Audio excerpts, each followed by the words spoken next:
She was the enemy's daughter and the billionaire's greatest obsession. In a small town where Anais never truly felt she belonged, her life was about to change forever with a mysterious offer. Playing piano every night in the old grand mansion, she hoped to discover a fragile chance, an opportunity to build a new life from the money she earned. But the mansion's dark past, its enigmatic owner, and what Anais would face there, would soon reveal dangers far greater than she could ever imagine. Welcome to Stories That See You, where every story finds its voice. If you enjoy this kind of deep emotional storytelling, please don't forget to rate this story from 1 to 10 in the comments. Your feedback helps me grow and tells me which stories speak to you the most. Anais took a deep breath as she descended the marble staircase, her red dress clinging to her with every careful step, her stilettos echoing softly against the stone. Her heart was pounding, wild, erratic, as if trying to warn her of something she couldn't name. She wasn't sure what exactly she had gotten herself into. Each step toward the grand salon felt heavier than the last. She scanned the hallway. No one in sight. Her chest tightened. Then she saw it, centered beneath the chandelier like a relic from another world, a massive black grand piano. Its surface shimmered under the dim lights, almost as if it had been waiting for her. Her heels clicked faster against the floor as she approached, drawn toward it by something she didn't fully understand. She looked around again. Empty. No footsteps, no voices, just silence, thick and unmoving, like fog hanging in the air. Anais pulled out the piano bench slowly and lowered herself onto it. Directly across from her, the ornate gilded wall clock ticked in perfect rhythm. 8:58 p.m. She placed her fingers gently on the keys, the cool ivory making her shiver. In 2 minutes she was supposed to play, right at 9 p.m. She waited, and in that silence she could hear nothing but her own breath. A sudden chill crawled down her spine, unmistakable, undeniable. There was someone else in the room, she could feel it.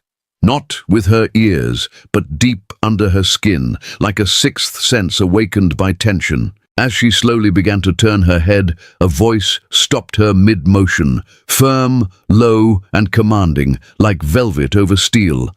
"Don't turn around. Keep your eyes on the piano. I'm going to come closer, but there's no need to fear me."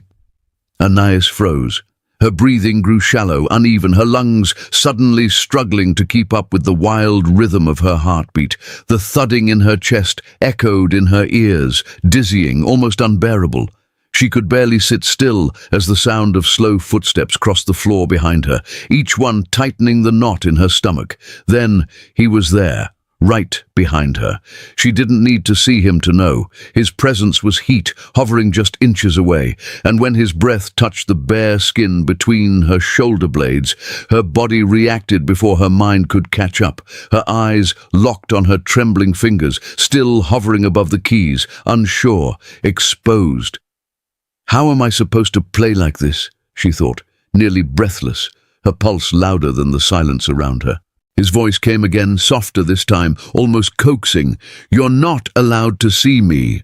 There was a pause, then, quieter still, "I'm going to cover your eyes." Her voice cracked, barely louder than a whisper, soaked in hesitation. Is that really all you want from me?" "Yes," he replied, clearly, calmly, no hesitation in his tone. "I'm going to blindfold you. You'll play just like this. No mistakes. You understand?"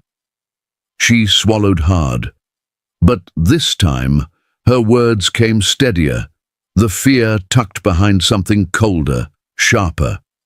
"And if I make one?" He didn't skip a beat. "Then there will be a price." His hands moved then, measured, deliberate. She felt the shift of air, the scent of something deep and rich just before his fingers reached her, amber and vetiver, dark and unmistakably masculine, a presence that didn't just enter a room, it claimed it. As he reached out to tie the blindfold over her eyes, all she could glimpse were his hands, well-groomed, confident, and the glint of a watch that looked far too expensive to be worn casually. Even the way he moved had authority, quiet but unquestionable, like a man used to being obeyed. And when the silk met her skin, cool and smooth, everything else disappeared. Sight, space, time, only her breath and the perfume remained, heavy in her lungs. The footsteps faded one by one, swallowed by the silence. Anais was alone now, blindfolded, still, surrounded by a stillness so complete, even her breath felt too loud. It was just her and the vast, empty room and the ticking of time. Then, clang! The old gilded clock on the far wall struck 9, each chime like a ghost dragging its fingers down her spine. She flinched, but her fingers, already hovering above the keys, didn't hesitate. They pressed down, and Anais began to play. Anais's slender fingers moved across the keys with trembling grace, rising and falling like her chest, which she struggled to steady. The notes from Chopin's Nocturne poured into the air, soft, aching and slow, like candlelight flickering against velvet shadows. Each keystroke felt detached, like her hands belonged to someone else, someone braver, someone who wasn't unraveling inside. She could feel him, the man. His presence pressed against the edges of her skin like static before a storm, intimate, invisible, unbearable, as if he might reach out at any moment and touch her. The melody wept on, tender, laced with sorrow, but underneath its beauty was something dangerous, like a whisper that lured you closer just before the fall. Then she struck the wrong note. Everything stopped. Her breath hitched. The silence was sudden and merciless. Only the sound of her own uneven breathing filled the space, loud and alive. And then footsteps, slow, steady, certain, drawing closer. The floor groaned beneath his weight as he approached from behind, each step a warning and a promise. Anais whispered, her voice hoarse and barely audible, "I'm sorry." Lost in the helplessness of not knowing what would happen next, she could feel him right beside her, maybe just a breath away. And then his whisper filled her ear. "You weren't supposed to hit the wrong note." Anais swallowed hard and licked her dry lips. "You're right. I'm just nervous. I'm sorry." "Do you want this job?" he asked, this time in a softer tone. "You're not in danger, but I need to know how much you want this." Anais straightened her shoulders. She needed the money, the amount she'd normally make in a month, just for one night. Of course it would come with a price. "I do," she said, this time with steady determination. She felt his hands in her hair. The moment he pulled the clip from the half-up twist, she could feel her wavy chestnut strands tumble down over her shoulders. Anais held her breath. "For every wrong note," he said, his voice firm, "I'll ask something from you." Anais nodded hesitantly, then paused. "I can't be part of anything that involves sex." She didn't even know why she said it. The words just spilled out before she could stop them. "I'm not asking for that," he replied. "I won't touch you. That's not what this is about." Anais nodded again, slower this time. "Play," he said sharply.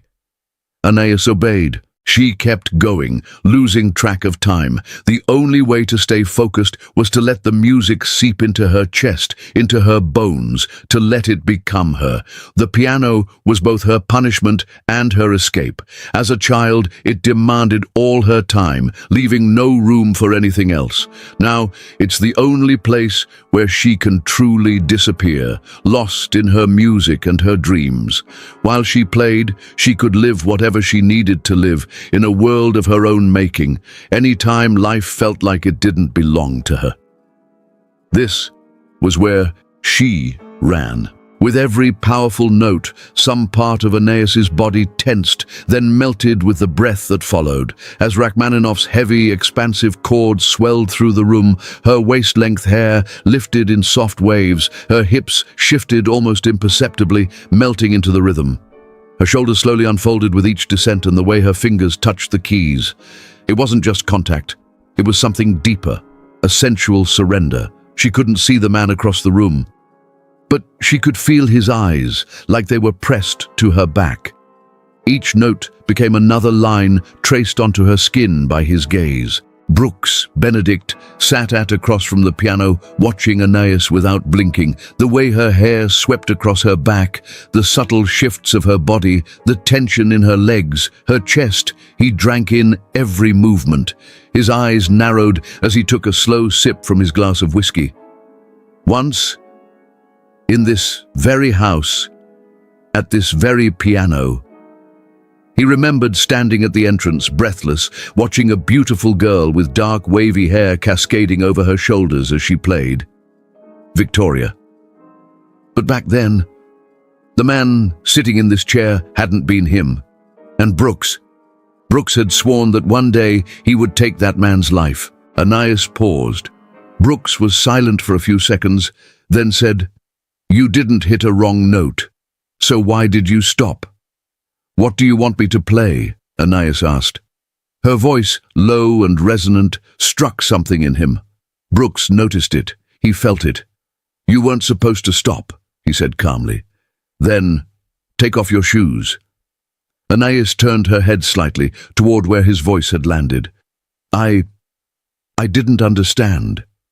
"I said, take off your shoes," Brooks repeated, firmer this time, "and don't stop again." Anais bent forward and slipped off her high stilettos with graceful precision, placing them neatly to the side. Brooks watched every movement of her body, every shift of her hands. As she leaned down, the soft cascade of her chestnut waves released a subtle hint of jasmine into the air. He caught it and held his breath for a moment longer than necessary. "Scriabin, etude," he said sharply. "Play that." Anais turned back toward the piano, her eyes still blindfolded. But now she knew. His voice had come from her left, slightly diagonal. She could feel him there, watching. Scriabin's etude surged from beneath her fingers, merciless, unrelenting. Each note landed like a blow, sometimes soft as a kiss, other times sharp as a claw digging into skin. Anais felt it climb up her spine, curl into her chest, and coil in her throat. Why this piece, she wondered, trying to steady her breath? Because Scriabin's etude was like her, chaotic, alone, burning with desire, restrained by silence, and always the one who ends up shattered. With every key Anais touched, it wasn't notes that poured out, it was vibration, raw, tangible, spreading through her body like a current she couldn't stop. Scriabin's melody slipped into her like a shadow, sinking deeper with each strike. Her fingers trembled but refused to let go. Her eyes were covered, yet something inside her had swung open. A door that had stayed locked for far too long. A desire she had never dared to name. She felt like a prisoner. But there were no chains. She could rise, walk away, leave. But she didn't. Because for the first time, something buried inside her was stirring. She knew someone was watching. She could feel it, his breath, his silence, his presence. And those eyes, they touched her without ever touching her. Every note hit more than just the keys. It struck her chest, her throat, the insides of her thighs. Anais was breathless now. Something was rising within her, something unfamiliar, something she didn't yet understand, but couldn't ignore. As all her concentration shifted to her body, Anais hit that wrong note again, the second one. She withdrew her fingers from the keys. She wasn't even sure if she did it on purpose. Silently, she waited for the man's command, with that rising excitement inside her. This time, the mysterious man didn't move from his place. His voice was clear and commanding. "I want to see your legs. Lift your skirt. That's how I want you to play." Anaïs's fingers slowly gathered the long hem of her dress up toward her thighs. She stopped. "A bit higher," said the man. Anaïs lifted her skirt higher, covering her hips. "Keep going. Play." Anaïs pressed her bare feet more firmly against the floor. Her tense legs trembled, but her fingers found the keys again. She was no longer following the music was following her. Brooks sat motionless across the piano, his glass of untouched whiskey resting between his fingers, his eyes locked on the curves of her body, watching the way it bent, arched, surrendered. She's offering herself, he thought, without even knowing it. And what makes it exquisite is that it scares her, but she likes it. He watched the strands of her chestnut hair fall across her back, the hem of her dress sliding higher with every shift, the tension in her thighs as she pressed into the keys. She was a shadow in motion, and he was the darkness wrapped around her. Then it happened. A soft breath tangled between the notes, a quiet gasp. Anais didn't seem aware of it, but her body had spoken before her mind could interfere.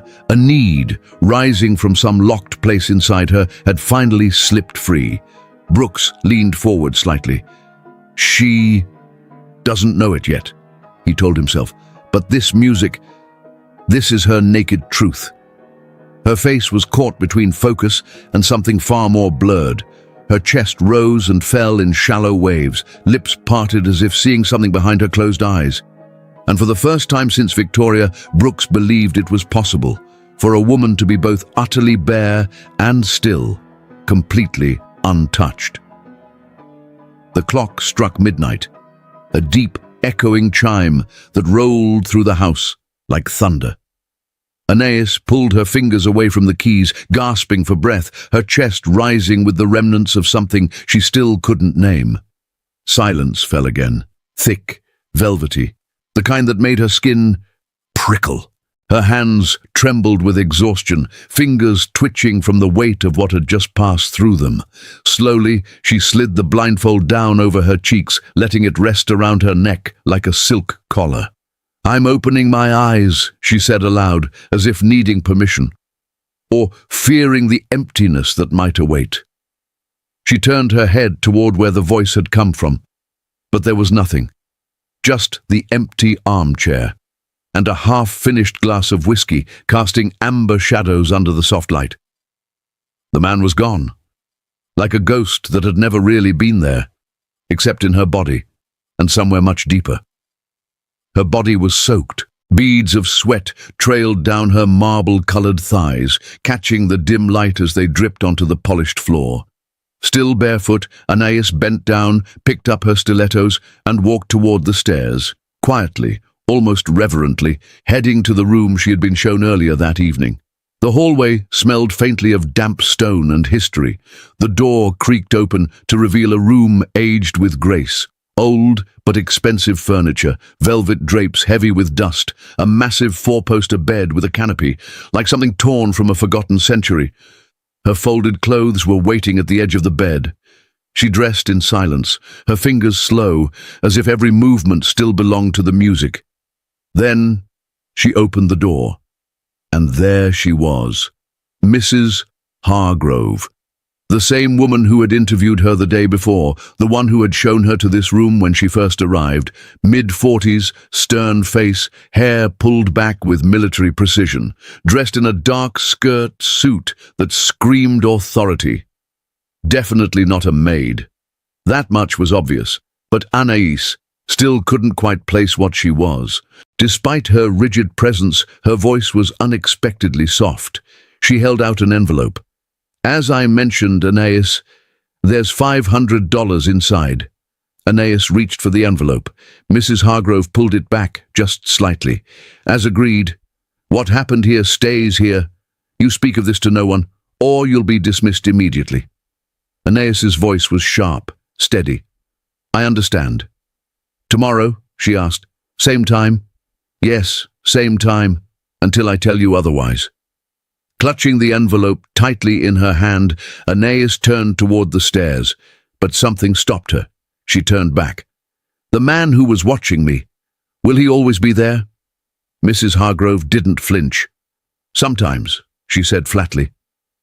Anais hesitated, then asked the question she already knew would be met with silence. "Who is he?" But this time, Hargrove's voice cut colder, sharper. "Someone very important." Anais gave the faintest nod, then she turned and descended the staircase, almost running.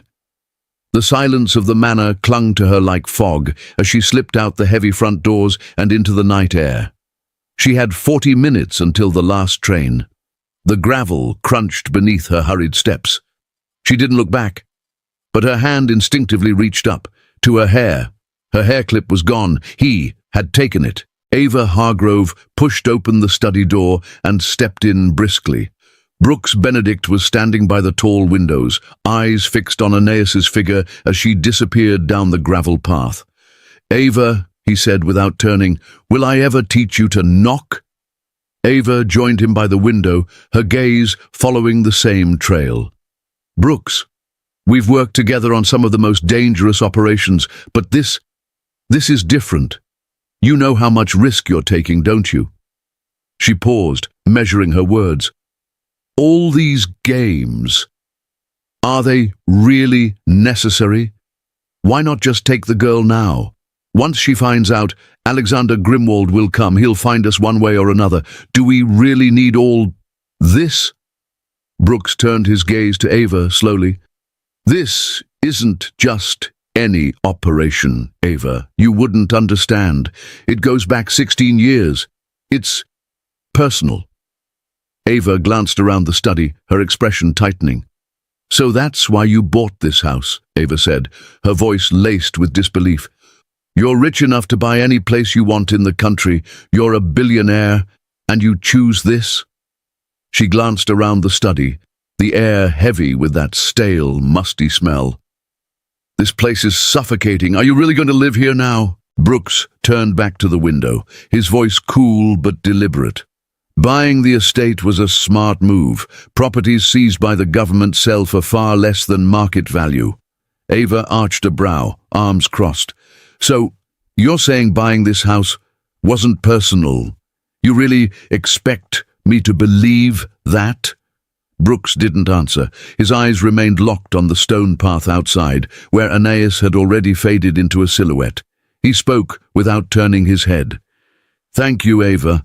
Be here tomorrow, 8 p.m., before she arrives." By the time Anais reached the small, aging farmhouse, it was nearly 1:30 a.m. Her mother was asleep. Anais slipped into her bed, the envelope still clutched in her hand. Inside, 5 crisp $100 bills. The thought that she could gather enough money, fast, to finally leave this place and build a life of her own curled a faint smile on her lips. She despised this town, she despised this house, and most of all, her mother. Calling her nurturing would have been a joke. Her mother cared more about booze, men, and keeping Anais working than about Anais herself. By the time she was 15, Anais had learned no one was coming to save her. Not her friends, they envied her beauty. Not the men, they just wanted her body. Not even her own mother, who expected her to earn, to give, to endure. This life wasn't hers. This town wasn't hers. She didn't belong here. But now, maybe, just maybe, she had a way out. She closed her eyes, and there it was again. His voice. That low, commanding tone that still lingered in her ears. His cologne, the shadow of who he might be. As her fingers brushed slowly across her neck, a strange heat curled down her spine until her whole body tingled with an emotion she couldn't name, but didn't want to stop. The next evening, Anais left her shift at the town cafe just past 7. She walked straight home, showered quickly, and slipped into a soft button-down cardigan with a low neckline and a pair of worn denim shorts. She reached for a hair tie, then changed her mind. Instead, she let her light brown hair fall loose down her back, untamed, free. The train ride to the neighboring town took about 30 minutes. By 8:15 p.m., she was standing near the familiar iron gates. 10 more minutes on foot, and then she was there again. The mansion. Ivy clung thick to the stone walls, faded fountains sat like ghosts in the overgrown garden, and the whole place, with its silence and shadows, felt more like a forgotten estate from another century. It was haunting and grand, and yet strangely neglected. Anais glanced around with a skeptical eye as she approached the main entrance. "If you're so powerful and rich," she muttered under her breath. "Why not fix up this decaying place?" But before she could even raise her hand to knock, the door creaked open, already waiting for her. Ava Hargrove stood there, exactly as before. Same fitted skirt suit, same tight bun, same cold, unreadable face. Anaïs's heart skipped once in her chest, and without a word, she stepped inside. "Anaïs," Ava Hargrove said, her voice flat but not unkind, calm, composed, like someone stating a fact that needed no explanation. "Follow me." Same staircase, same worn steps that creaked just enough to remind her of where she was, same hallway cloaked in shadows, same room, but this time something different awaited her. A black dress was laid across the bed, deliberate, like a silent invitation. Anaïs reached out and touched it, letting her fingers glide along the fabric. Silk, smooth and cool against her skin. The neckline dipped low. It wasn't subtle. It wasn't trying to be. "No shoes today?" she asked, turning her head slightly toward Ava, voice laced with something between curiosity and control. Ava's lips twitched, not quite a smile. "You're getting comfortable fast," she said, her tone laced with something half mocking, half intrigued. "Your voice, your posture, very different from last night." Anaïs didn't flinch. She didn't look away. As she slowly began to unbutton her cardigan, she kept her gaze locked on Ava's, steady, deliberate, almost challenging. Her fingers moved with calm precision, as if undressing in front of another woman in a stranger's mansion was no longer worth blinking at. "Am I supposed to feel uncomfortable?" she asked quietly. Ava smiled. She pulled out a shoebox from the wardrobe and held it open. Inside were a pair of black, strappy stilettos, sleek and intimidating. Anaïs looked down, then back up at her. "What are the odds they're exactly my size?" she murmured. "A perfect 7.5 size. Fits like a glove." Ava's smile deepened into something sharper, more knowing, almost smug. "Be downstairs at exactly 8:50, she said, turning toward the door. "The master of the house doesn't like for being kept waiting."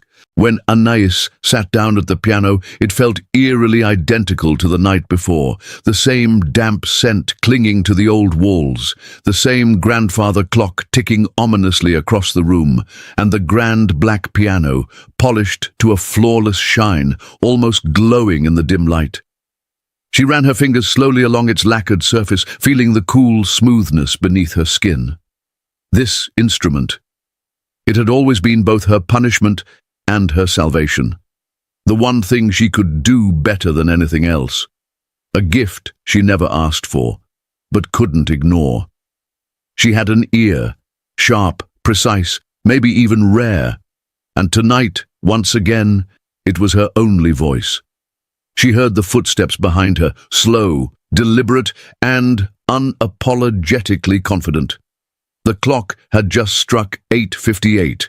The moment the sound met her ears, her heart began to pound so loudly she was sure he could hear it too.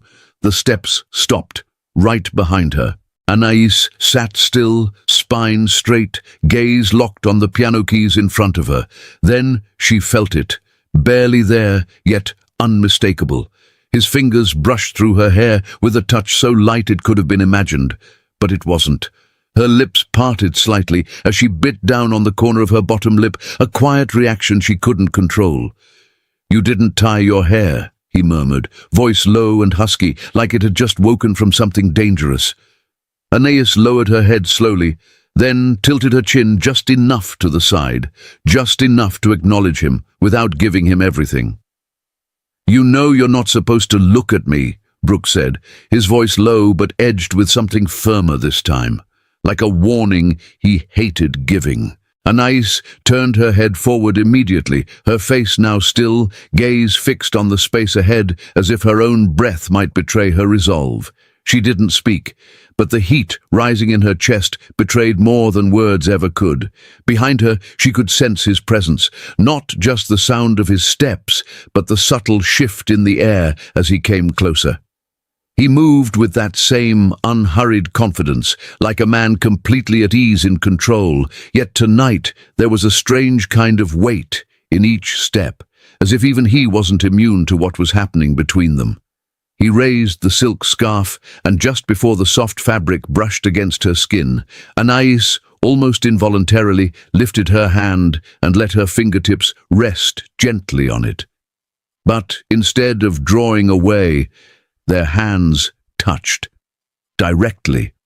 The contact was light, barely a breath of pressure, and yet, in that moment, it felt as though the room itself held its breath. His fingers didn't flinch. Hers didn't either.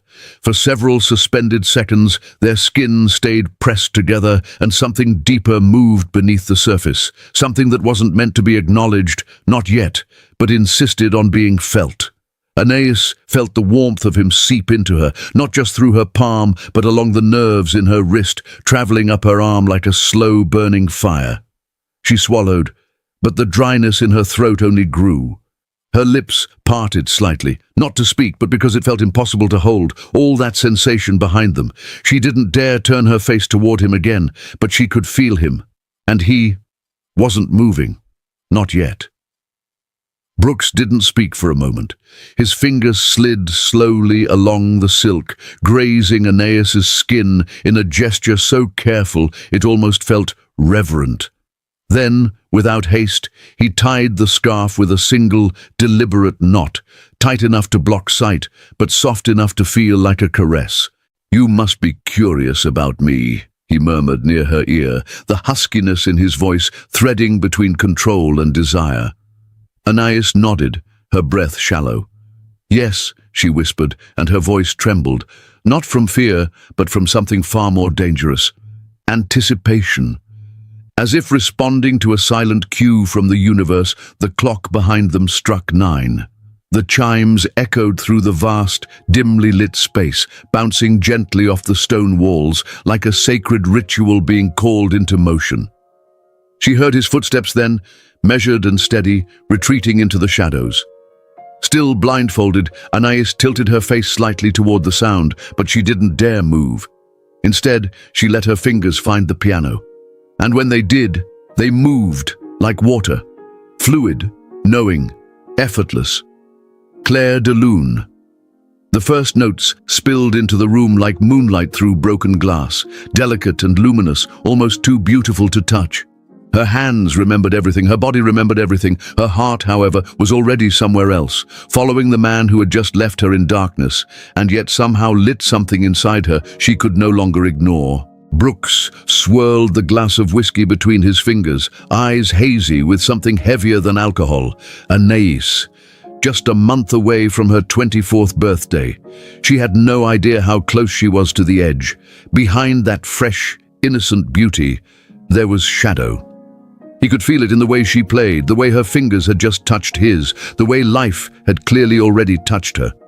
Since the last time he'd seen her, she'd become a woman. Dangerously so. Brooks, eyes locked on Anais, lifted the glass in his hand, then let it fall. The sound of crystal shattering on the floor sliced through the silence. Anais froze. Her fingers still hovered above the keys, but her breath hitched, trying to understand what had just shifted in the room. Anais stayed frozen for a few seconds, completely still. "You stopped," Brooks said softly. "You know, you weren't supposed to." "Something fell," she replied, her voice steady but quiet, "and shattered. Anyone would have stopped." "You weren't supposed to stop." Anais already knew from yesterday that there was a price for that. When she heard the approaching footsteps, a strange rush spread through her chest. Brooks was right behind her now. She could feel it, his presence, his breath, the scent of his cologne curling around her like a slow burning fire. "Take off your necklace," Brooks said, his voice firm, leaving no room for questions. Anais lifted her hand to the small pendant resting against her collarbone. "Can I take off my shoes instead?" she asked, her voice barely above a whisper. "You don't set the terms, Anais." His tone didn't rise. It didn't need to. The command was already carved into the silence. He just said my name. Anais felt her pulse spike, her fingers tightening slightly around the pendant at her neck. I've never taken this necklace off. Not since I was a child, she murmured, her voice trembling but clear. Brooks stepped closer, the air between them dense, charged. I'm asking you to take it off now. She shook her head, eyes still hidden beneath the blindfold. I promised the one who gave it to me. Only he can take it. I swore I'd never remove it myself. There was a pause, a flicker of silence heavy with meaning. Brooks didn't speak, but she could feel the shift in the room, like a storm changing direction. I'm not going to take it from you, Brooks said, his voice low but firm. Just remove it and place it on the piano. Anais hesitated, then raised her trembling hands to her neck. Her fingers fumbled with the clasp, breath catching. It's stuck.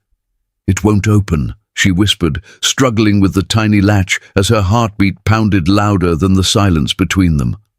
Brooks took a step closer, close enough now to tower over her, close enough to feel her breath.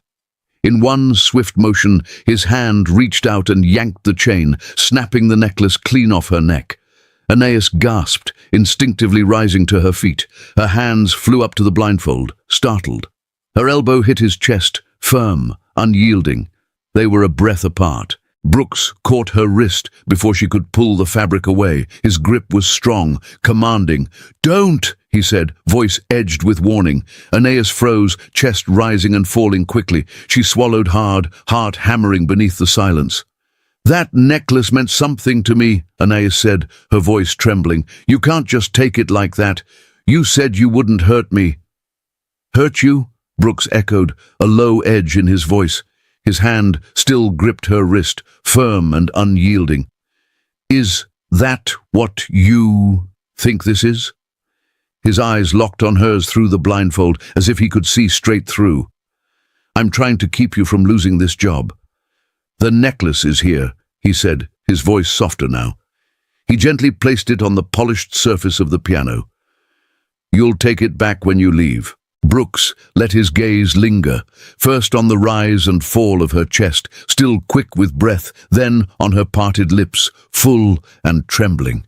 There was something primal in his stillness, as if he were trying to memorize the way desire and defiance danced on her skin. I'm letting go of your wrist now, but you must not take off the blindfold. Do you understand, Anais? Anais nodded, her voice barely a whisper. Yes, I understand. Brooks slowly released her wrist.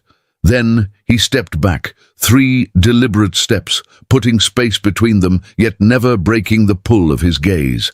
He sat down in the chair now just a few feet away, his tone calm but commanding. Tell me the story of your necklace. Anais swallowed hard. Why? Why do you want to know? Brooks' voice sharpened instantly. Don't ask questions, just tell me. Anais exhaled, steadying herself. When I was a kid, maybe 8 or 9, I didn't really have friends. My life was mostly school and piano lessons with my mum. One day, I didn't go straight home after school. I went to a park nearby instead. A bitter smile appeared on Anais's face.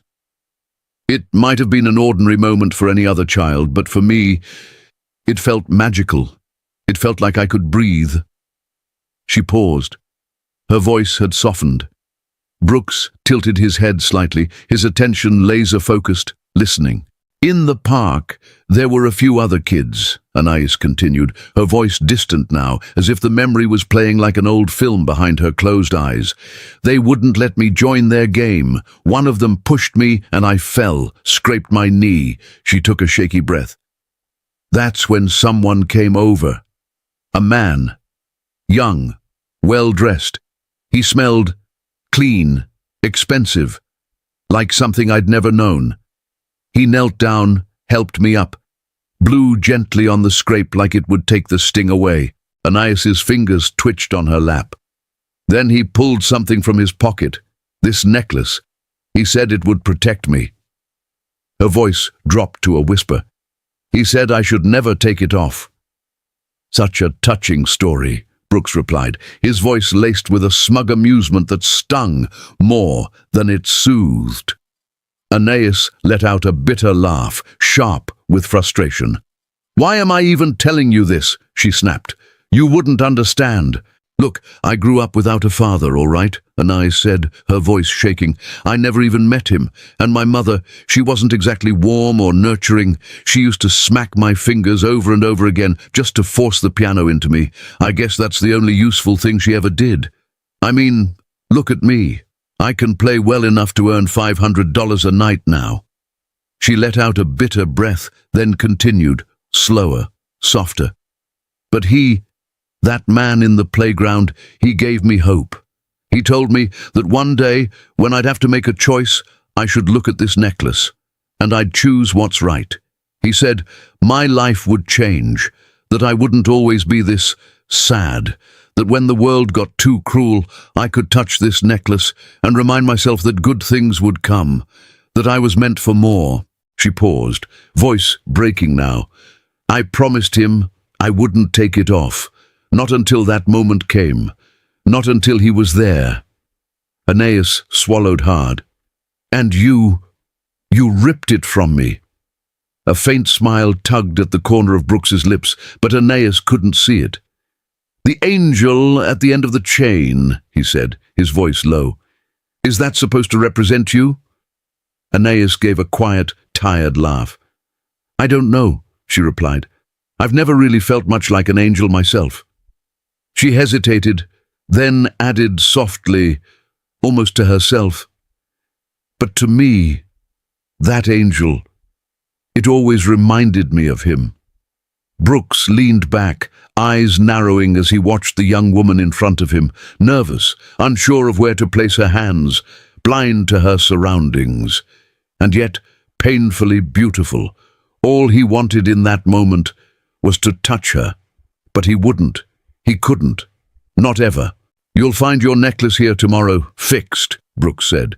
Anais nodded slowly. "That would mean a lot to me. It's important." "Take off your shoes, Anais," Brooks said, deliberately sharpening his tone. Anais hesitated. "That makes it harder to play." A faint smile tugged at Brooks's lips, but he said nothing. This time, Anais didn't question it. She slipped off her heeled sandals, feeling her way to set them aside. "Play," Brooks said, leaning back in the chair. When Anais began to play Serenade by Schubert, Brooks's eyes lingered for just a second on her bare feet touching the wooden floor. He watched the subtle tension in her toes, the way her heels settled into the surface, as if he was listening not to the music yet, but to how she met the ground. Then, quickly, his gaze shifted upward. He noticed the delicate slip of her dress strapped down her shoulder. He said nothing, but he swallowed and took a slow, involuntary breath. When the music began, time seemed to slow down in the room. Her fingers on the keys, so precise, so fragile, yet confident in their rhythm. Brooks's gaze drifted from her hands upward, then back again. In that moment, Anais's eyes were closed, but his were wide open. When the clock struck midnight, Anais lifted her fingers from the keys. She stayed still for a few seconds, then slowly removed the blindfold. The room was empty again. She picked up her envelope from Hargrove and stepped onto the stone path where the fountain whispered quietly in the night. This time, as she reached the outer gate of the garden, she turned around and saw him. Standing at the wide window on the top floor, watching her, Anais smiled, softly, secretly, and walked away into the night, toward home. For 5 nights, Anais had been coming to the mansion.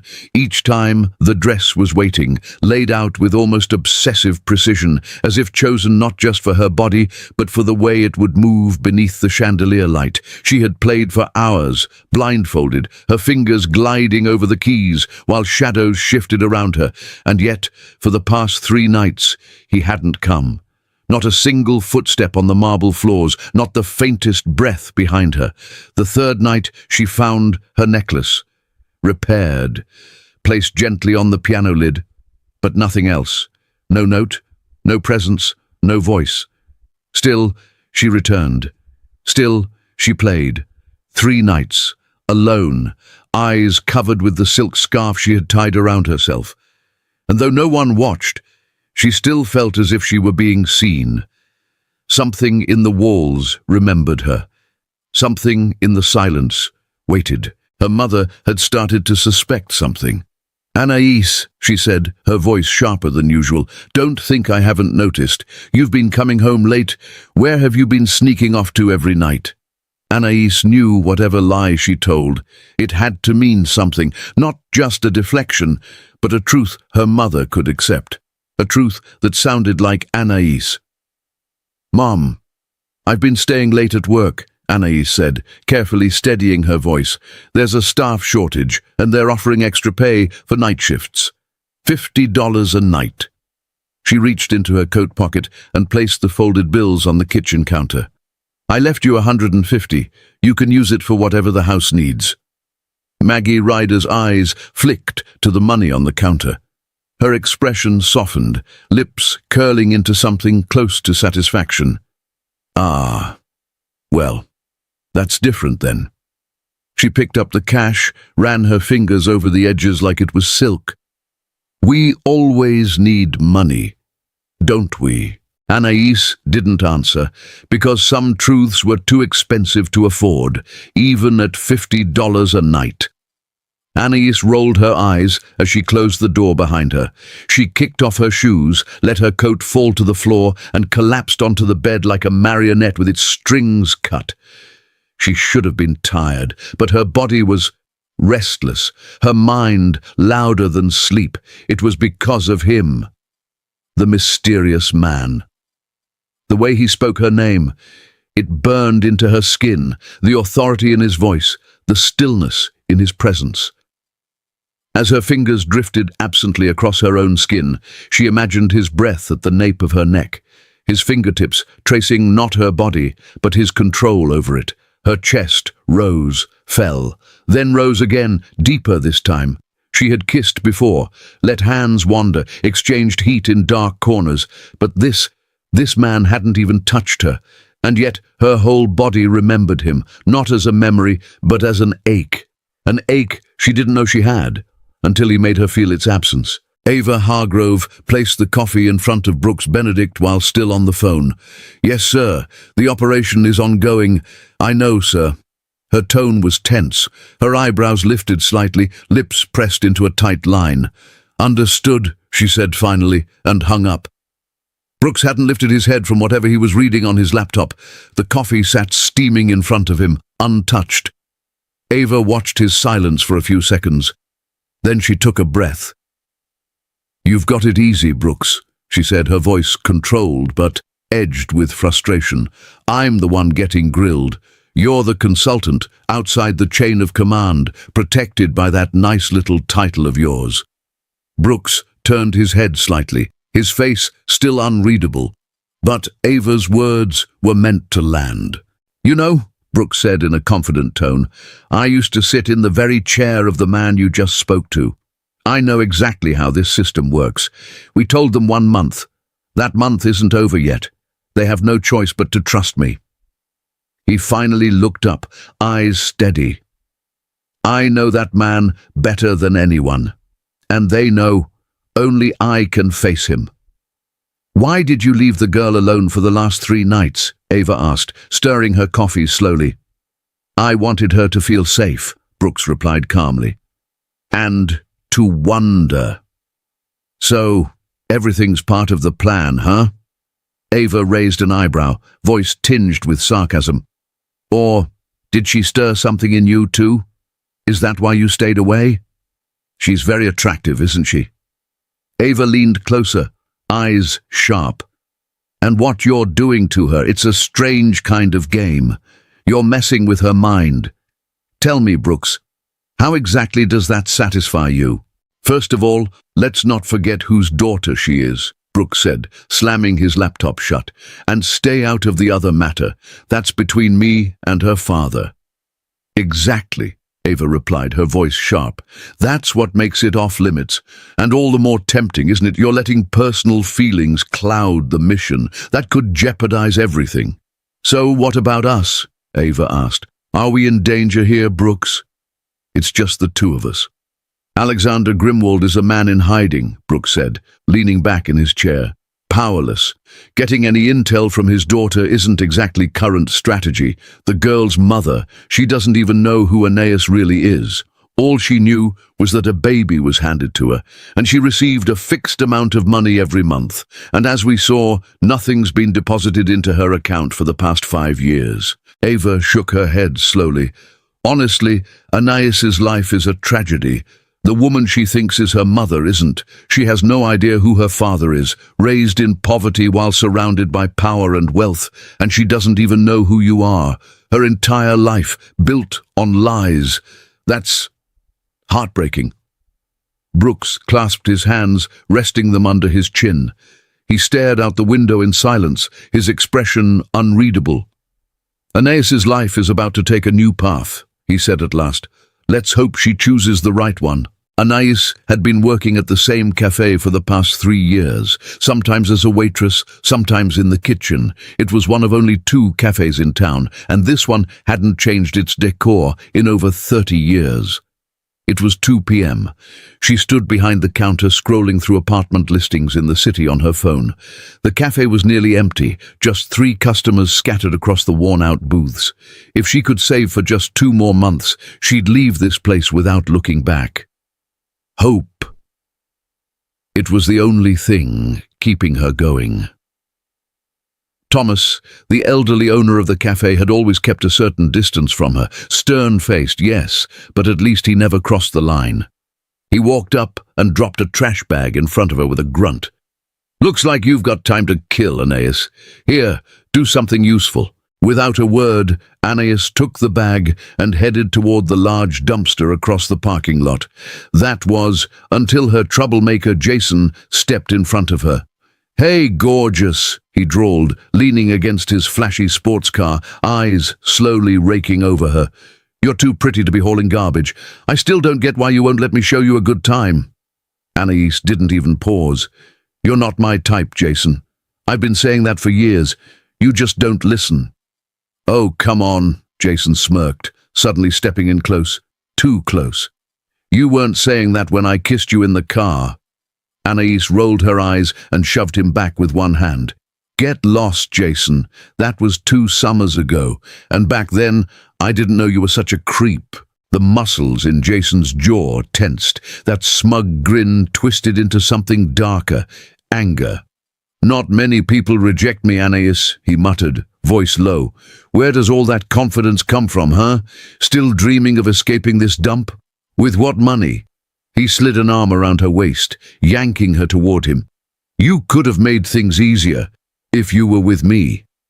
Aeneas dropped the trash bag at her feet and shoved him back with both hands. "Stay away from me, Jason. I don't like you.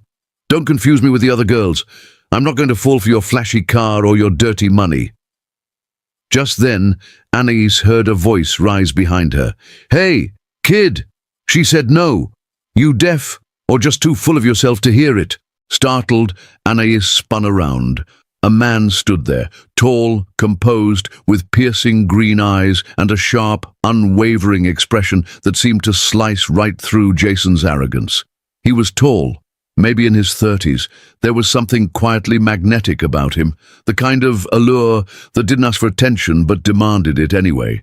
A black leather jacket hugged his frame, paired with dark jeans and worn-in sneakers that made him look out of place in the best possible way, like he didn't belong in this dusty little town.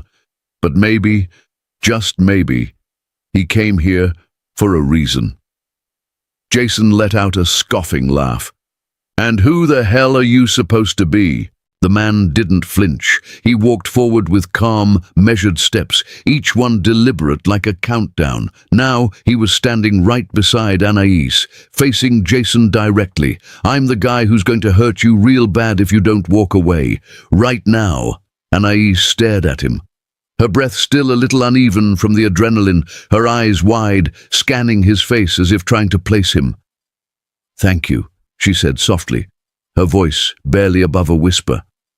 The man gave a single nod, then turned to walk away without another word. But Anais stepped forward instinctively, her hand reaching out to lightly grasp his forearm. "Wait. I've never seen you around here before, and this is a small town." He paused, eyes meeting hers with that same calm intensity. "Let me buy you a coffee," she added, trying to sound casual, though her heart was pounding.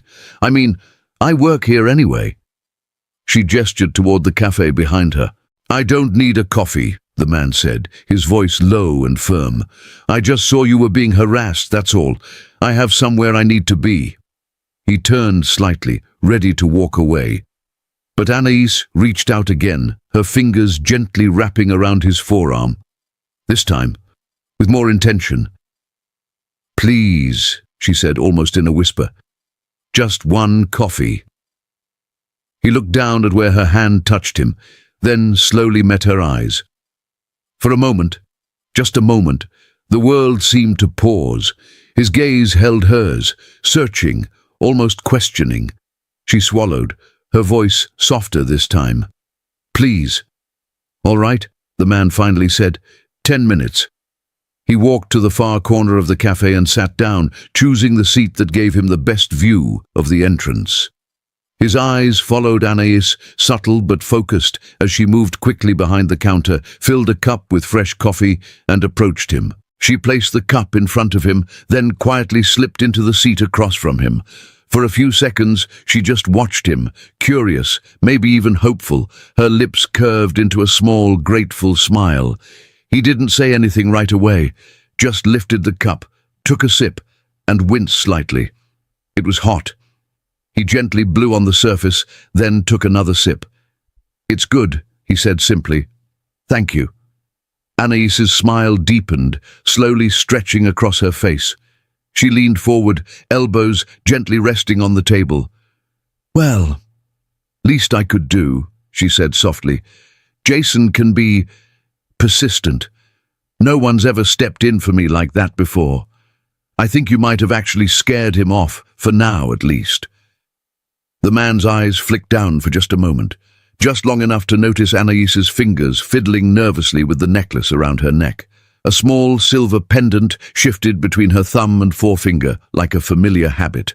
"Was he your boyfriend?" the man asked, his voice even, low. Anais let out a soft breath and shook her head. "Oh, no, this town. It's not exactly great for dating, especially if you want something that doesn't feel like settling." The man nodded slowly, as if he understood more than he was letting on. He took another sip of coffee, his eyes drifting back to her. Thoughtful, quiet. Anais felt it again. That strange feeling she couldn't quite name. Something about him. The way he watched her, the cadence of his voice, the restraint in his posture. It wasn't just that he was handsome. There was something else. A familiarity that didn't make sense, like déjà vu, but heavier. "Do you live around here?" she asked, her voice softening as she leaned slightly forward, searching his face. A flicker of something passed through his expression, gone almost as quickly as it appeared.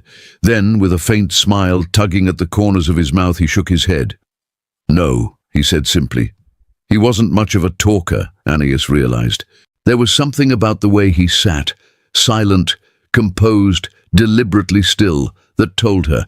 He was used to observing more than speaking, a man who carried his thoughts like shadows, tucked just beneath the surface, reserved, maybe even a little dark, not in a threatening way, but in the way some men become after seeing too much of life and not saying a word about it.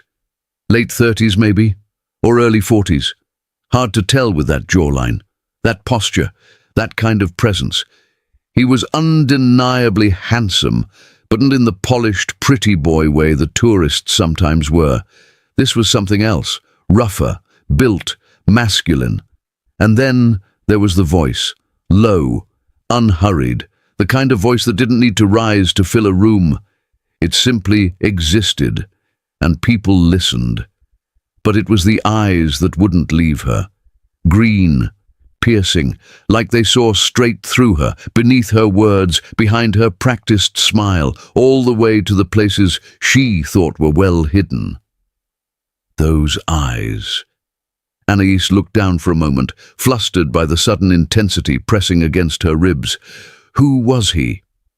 You, Anais said slowly, tilting her head. Is it possible I've seen you before? There's just something. I can't explain it. The man didn't flinch, didn't blink. His eyes stayed fixed on hers, unwavering. I don't think so, he said, voice low and clipped. Too certain, too rehearsed. Anaïs's smile faltered. It didn't vanish. It froze, like breath hitting a cold window. Her fingers, still resting on the small silver angel pendant at her collarbone, began to move again. Only this time, more anxiously, twisting the chain back and forth until the metal bit into her skin. A flicker passed through her, first in her chest, then down her spine. Like a current, a charge. Her lips parted, but no sound came out. What was that feeling? That unshakable pull beneath her ribs, the way his voice seemed to echo from a place deeper than sound, the way his presence pressed into the room, like memory, unwelcome, undeniable, yet utterly unplaceable. She swallowed hard. I'm sorry, she whispered. For a second, it felt like I knew you. The man's gaze softened, just slightly, barely perceptible, but it was there. Then he reached for his cup again, taking a slow sip, never breaking eye contact. Anais looked away first, and something inside her, something she couldn't name, tightened. The man had noticed the expression on Anaïs's face. I'd better go, he said. Thanks for the coffee. As the man stood up, Anais suddenly jumped to her feet as well. Her eyes were filled with tears. A single drop seemed to be waiting at the corner of her eye, as if about to fall. You didn't ask my name, Anais said suddenly. Do you know my name? The man paused. He'd noticed the tear in Anaïs's eye. Their eyes locked for a few seconds. He swallowed. What's your name? My name is Anais, she said, her voice low and husky. The man nodded. Anais, that's a beautiful name. He turned slightly, about to walk toward the door, but Anais reached out and gently took his hand. She stepped closer. Now there was barely a breath of space between them. His eyes widened, surprised, but he didn't look away. He couldn't look away. It's you, isn't it? Anais whispered. You gave me this necklace. A single tear finally escaped, trailing down her cheek. You did, didn't you? I remember your eyes. I never forgot them. I never took it off. The man drew in a deep, heavy breath. He looked down at her hand, still holding his. The tension in his stomach had crept into his chest, and now gripped every muscle in his body. Tell me your name, Anais pleaded, her voice trembling. Please, do you have any idea how much this means to me? I've been waiting for you for years. Tell me your name. His jaw trembled. He had made a mistake, a critical one, the kind of mistake no one would ever expect from him. He had thrown away all his professionalism and stood before her, a mistake that could cost everything. Anais slowly reached for his other hand. Now she was holding both of them. Her fingers moved over his like they were trying to memorize every line, every bone, every detail. Tears were streaming down her face like rain. You owe me this, she whispered. Tell me your name. The man gently slipped one hand from hers, but as he pulled the other away, he placed it softly over hers. His voice came low, rough, and filled with something she couldn't name. Brooks, he said. My name is Brooks. Brooks took 2 steps back, his eyes still locked on Anais. Will I see you again? she asked, her voice trembling, pulled from the depths of her heart. Every word carried the weight of all she felt. "Be patient," Brooks said softly. "We will. Just wait." And with that he turned and walked out of the cafe, his steps quick, almost desperate. As he headed to his car, his thoughts were a storm. "Damn it, Brooks, what have you done?" Ava was going to lose her mind when she found out. He had let his guard down again. Only once before had he done that. And the woman he loved was killed. He couldn't let it happen again. Not to Anais. Not this time. Anais didn't know why she was crying. Was it joy or heartbreak? All she knew was that something deep inside her had shifted. She was certain he was her fate. Was this just hope she was clinging to, or was it destiny itself unfolding before her eyes?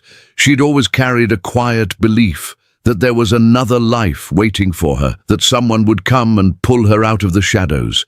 And now, as she watched Brooks disappear into the darkness, she knew nothing would ever be the same again. Night 9 at the estate. Anais sat at the grand piano, her fingers pouring her soul into Schubert's serenade. Since that second night, the mysterious man hadn't returned, and yet some part of her longed to feel his presence in the room, to know he was watching, listening. There. Her mind was a storm, a whirlwind of questions and aching hope. She thought of Brooks, her silent protector, her thread of hope in a life she never chose, the man who, with just a glance, made her believe there was a world beyond this one, a life waiting, only if she dared. He was the reason no man had ever felt right, why she had never been able to give herself fully, because she had always been waiting for him, and now she had found him. Tonight, her hands spoke what her heart couldn't. Each note of serenade carried her longing, her ache, her belief that fate had led her here. The melody under her touch was darker, slower, more desperate, more alive, a love song for someone who may or may not be listening in the shadows, but whom her soul could never forget. Brooks stood motionless in the dark corner of the room. Without letting Anais feel his presence, he stayed at a distance, yet somehow he could feel her in every note she played. Something inside him was unraveling with each sound.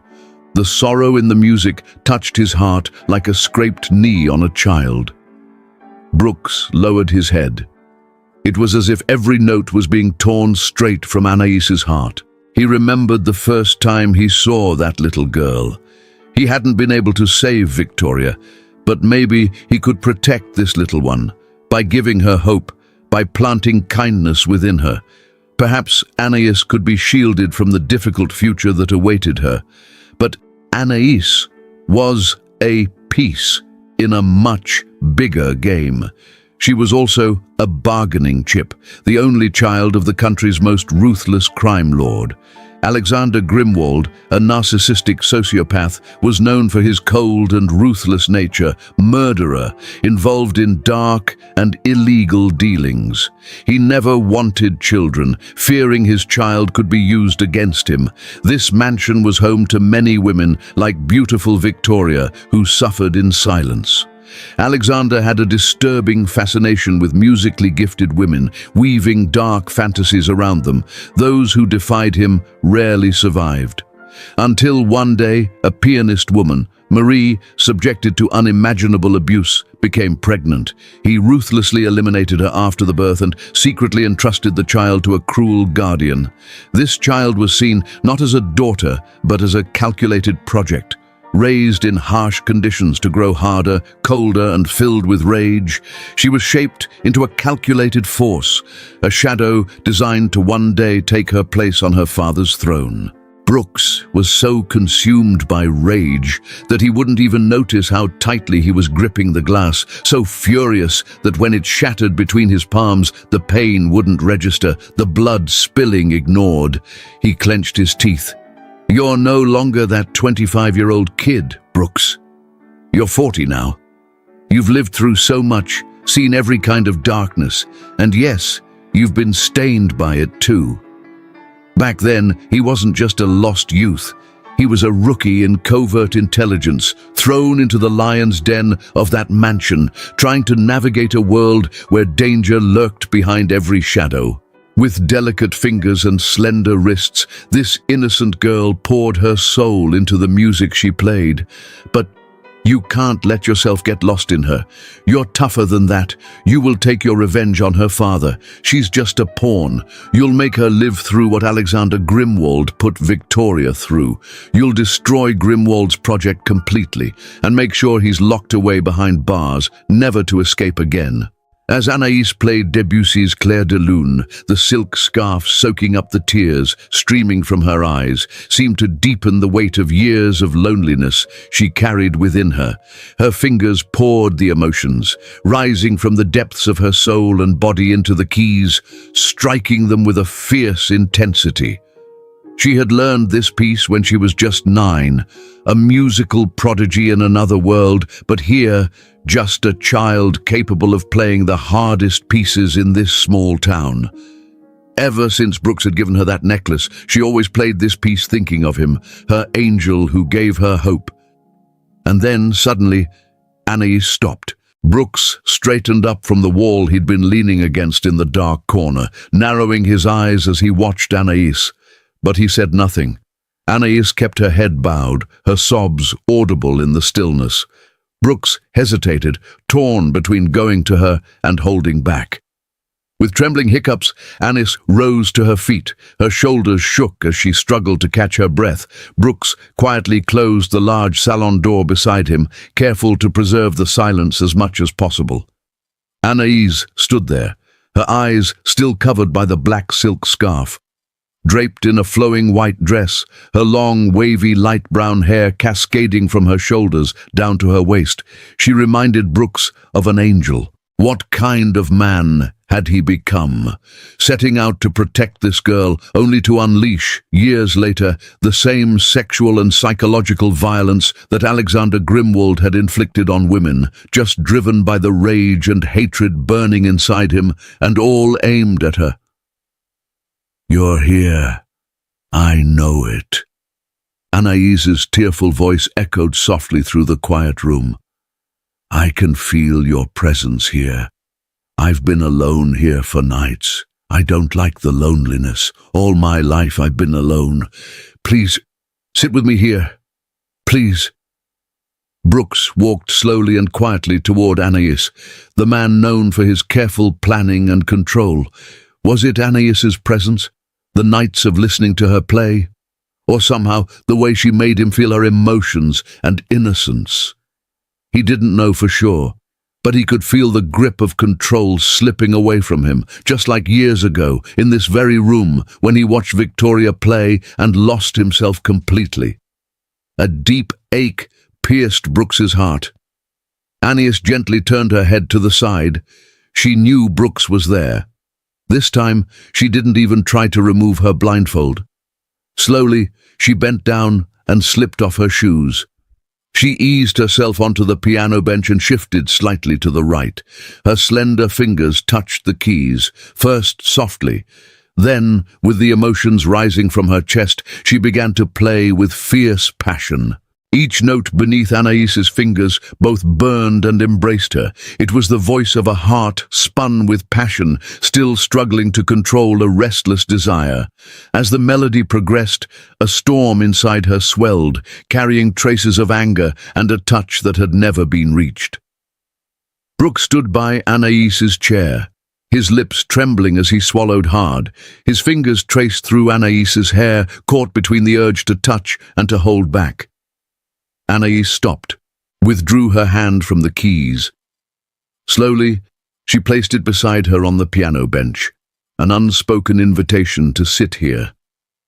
The silence was an irresistible call. As Brooks sat beside her, he couldn't take his eyes off Anaïs, the dampness on her cheeks, her slightly parted lips, the faint scent of jasmine drifting from her hair. Her breath quickened, her chest rising and falling with each shallow inhale. Slowly, she turned her body toward him. Her delicate fingers found his hand first, then traced up his forearm with a gentle, slow caress. Her touch traveled softly to his face, fingertips brushing against his skin. Brooks held his breath. He knew he shouldn't allow this, yet he was rooted to his seat, completely spellbound. Anaïs's fingers traced gently along Brooks's lips and cheekbones, her touch feather-light and intoxicating. Brooks closed his eyes, tilting his head just slightly to the side, struggling to suppress the burning desire rising within him. But Anaïs only made it harder. Her thumb slowly glided over his upper lip, while her other fingers wandered along his jawline, as if memorizing every contour with delicate precision. The silence between them was nearly suffocating. Then, with one hand still resting on his face, Anaïs brought her other hand up to the silk blindfold covering her eyes. "Don't," Brooks whispered, his voice low and rough, barely breaking the hush. "I want to see you." Anaïs's voice was sultry, deep, and filled with longing. "You shouldn't," Brooks replied softly, his tone heavy with protectiveness. "You have to stay blind to keep you safe. You have to stay blind." Anaïs paused, one hand resting gently on Brooks's face, while the other slowly traced through his hair. "I don't want to be safe anymore," she whispered. With graceful movement, she slid off her white dress and settled onto Brooks's lap, her knees pressing softly against him. Brooks shook his head, knowing this shouldn't be happening, yet he was powerless. As her hands wandered over his face and chest, her body radiating a heat that seemed to scorch his very skin. His fingers brushed Anaïs's neck, lingering over the necklace she wore, the same small angel pendant he had given her when she was just a little girl. He had never imagined things would come to this. It was never meant to be like this. But Anaïs pressed her body against his, casting a spell over him he couldn't resist. As she moaned and pressed her lips to his, Brooks realized there was no escape. His hands gripped her hips tightly, fingers still trembling from the passion with which they had just struck the keys, now wandering beneath his shirt, breath mingling with hers. He knew, with a sinking certainty, that he was headed down a path with no way back. Passion burned them both like a wildfire. As Brooks's hands roamed over every inch of Anaïs's body, her soft moans wove seamlessly into the silence, her desire growing ever more uncontrollable. Her body writhed, and between her lips escaped a single word, heavy with longing. "Brooks." Brooks tried to stop, but Anaïs growled his name. Through her kisses, a fierce plea. She knew who he was. He had shown himself. Anaïs had felt it. She knew the man she was with was Brooks. Brooks cupped her face gently, his fingers tracing the silk of the blindfold still resting there. Then, swiftly, he pulled it off her head. Anaïs's deep, hazel eyes showed no surprise, only the hunger that burned between them both. Her voice, like her gaze, was thick with desire. "I've loved you for years. I always knew you would find me." Brooks's breath caught, words failing him completely. He gathered her into his arms, lifting her toward the chair, his reason long since lost to the storm between them. Clothes slipped gently from their bodies as Anaïs's skin trembled beneath. Brooks's hands, like an echo long starved for touch, every movement he made was slow, careful not to hurt her. Looking deep into his eyes, Anaïs whispered softly, "I waited to give myself. Only to you, Brooks." Brooks buried his head in Anaïs's neck. Her scent, her skin, her breath, all felt like a silent prayer. It wasn't just physical, it was the acceptance of being Thank you for watching. Will Anais finally uncover who she truly is? And which path will Brooks choose? The path of love or the pull of revenge? Please rate this story from 1 to 10 in the comments. Your feedback means the world to us. If you enjoyed this chapter, don't forget to hit like and subscribe for more thrilling episodes. Stay tuned for Chapter 2, where the secrets deepen and the stakes grow even higher. See you in the next part.